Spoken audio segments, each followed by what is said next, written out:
الفاتحة.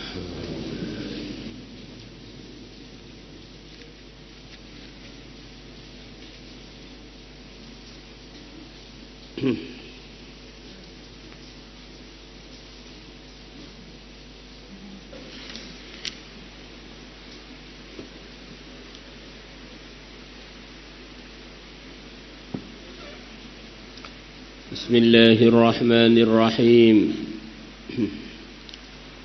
وعن أبي هريرة رضي الله عنه قال قال رسول الله صلى الله عليه وسلم lil-abdi, bagi hamba, al-mamluki yang dimiliki,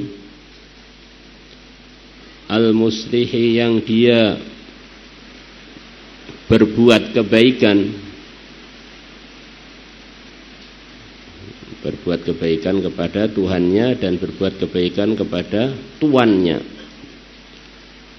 Ajroni, pahala dua.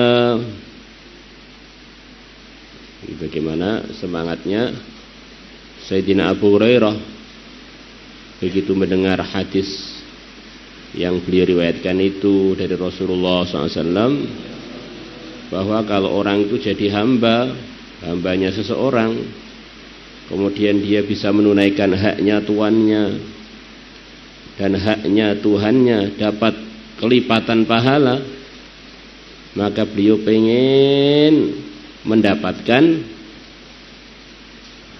posisi pahala yang berlipat ini. Walladzi nafsu Abi Hurairah biyadihi, demi zat yang jiwanya Abu Hurairah ada dalam kekuasaannya,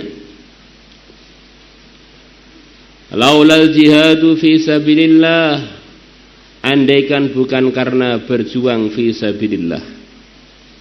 Orang itu kalau jadi budak, untuk khurut itu banyak kendala, perlu izin pada tuannya, prosedurnya jadi sempit. Kalau bukan karena berjuang fi sabilillah. Wal hajju, dan kalau bukan karena mengerjakan haji, saya ini pengen mengerjakan haji, kalau jadi budak repot banget. Wa birru ummi, dan berbakti kepada ibuku. Orang jadi budak mau berbakti kepada ibunya ya sangat terkendala. La ahbabtu, sungguh aku senang, an amuta, untuk aku mati, wa ana mamlukun, sedangkan aku adalah budak yang dimiliki orang. Rawahul Bukhari wa Muslim, Imam Bukhari dan Imam Muslim telah meriwayatkannya.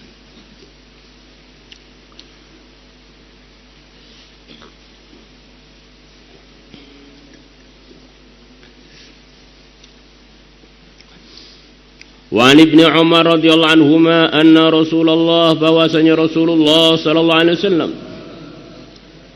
beliau bersabda, innal abda, sesungguhnya seorang hamba, idza nasaha li sayyidihi, kalau dia menginginkan kebaikan untuk tuannya, di antara maksudnya dia menunaikan yang perlu ditunaikan untuk tuannya. Wa ahsana ibadatullah, dan dia memperbaiki penghambaannya kepada Allah, pada tuannya juga baik penunaian haknya, pada Tuhannya dia juga baik dalam penghambaannya. Falahu ajruhu, maka bagi dia pahala dia, marrataini, 2 kali lipat.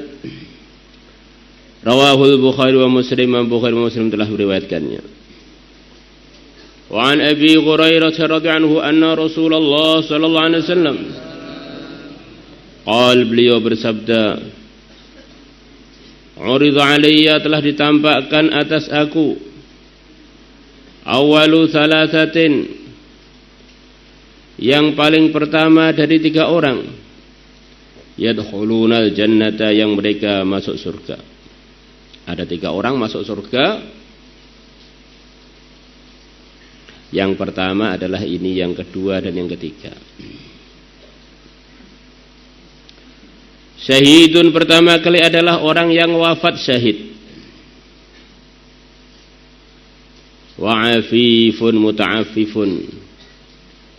Wa'afifun dan hamba yang menjauhkan dirinya dari perkara yang tidak pantas, perkara yang haram. Rajulun afif, laki-laki yang menjauhkan dirinya dari perkara-perkara yang tidak pantas, perkara-perkara yang melanggar. Muta'afifun yang dia usaha untuk selalu menjaga dirinya dari perkara yang tidak pantas. Dia ini sudah bersih dari hal-hal yang haram dan selalu usaha untuk meneruskan sifat yang mulia itu. Maka disifati afifun muta'afif. Dia ini orangnya sehat dan menjaga kesehatannya. Nah, gitu. Dia ini orangnya jauh dari perkara yang haram dan selalu usaha untuk terus begitu. Maka disifati dengan afifun muta'afifun. Kan ada orang itu sehat tetapi nggak peduli dengan menjaga kesehatannya. Ada orang itu sudah bersih dari perkara-perkara yang haram, tetapi kadang-kadang kurang hati-hati. Nanti akhirnya jadi bisa sifat mulianya jadi bisa kena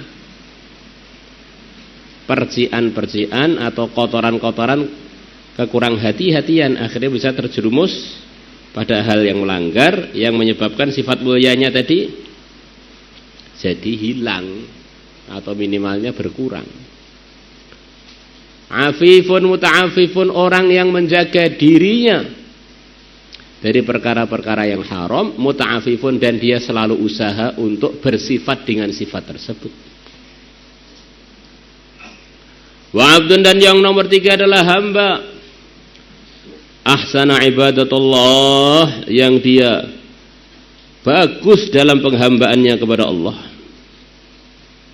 Bukan hanya beribadah, tapi beribadah dengan ahsana, dia melakukannya dengan bagus. Kadang-kadang orang itu ya menghamba kepada Allah juga, tapi enggak bagus penghambaannya. Salat lambat, zakat teledor, berjuang males-malesan,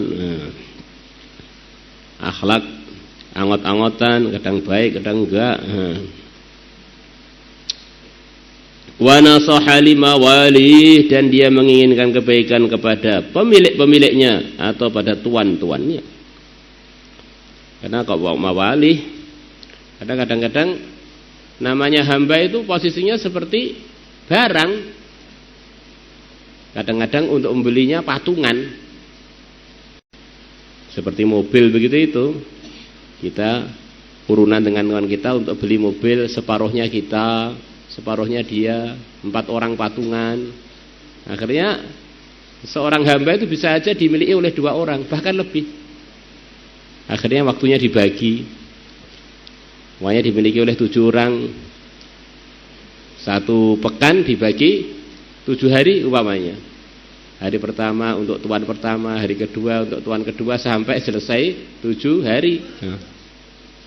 Bisa aja begitu itu. Maka di sini wa nasaha lima walihi.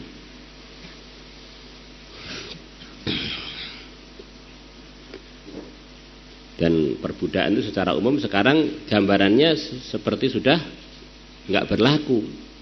Tapi ada posisi yang orang itu posisinya mirip seperti hamba, yaitu orang yang jadi bawahan, jadi pekerja. Kadang-kadang bekerja pada 1 orang. Maka kalau dia menunaikan pekerjaannya dengan baik, dengan amanah, kemudian dia beribadah kepada Tuhannya dengan beres, maka dia pun masuk di dalam janji-janji dalam hadis ini. Karena hakikatnya sabda Nabi ini menerangkan mengenai ada orang yang punya 2 hak yang perlu dia tunaikan, dua-duanya dia tunaikan dengan baik, maka akhirnya dia dapat kelipatan pahala karena dia punya kelipatan tanggung jawab. Begitu juga ada orang itu bekerja pagi untuk tuannya yang ini, siang untuk tuannya yang ini, malam untuk tuannya ini. Bisa saja orang itu pekerjaannya bukan pada satu orang, bukan pada satu perusahaan, bukan satu majikan. Nah, kalau dia tunaikan semuanya dengan baik, dengan beres, maka dia dapat kelipatan pahala dari beresnya dia menunaikan hak-hak yang jadi kewajiban dia itu.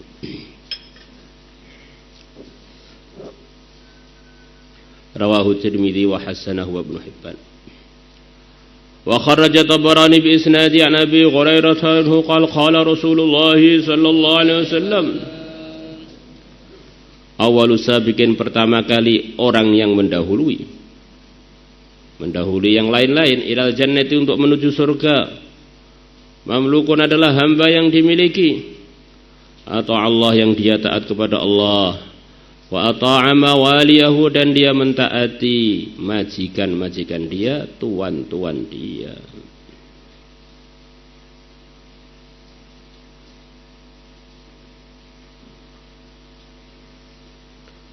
Allah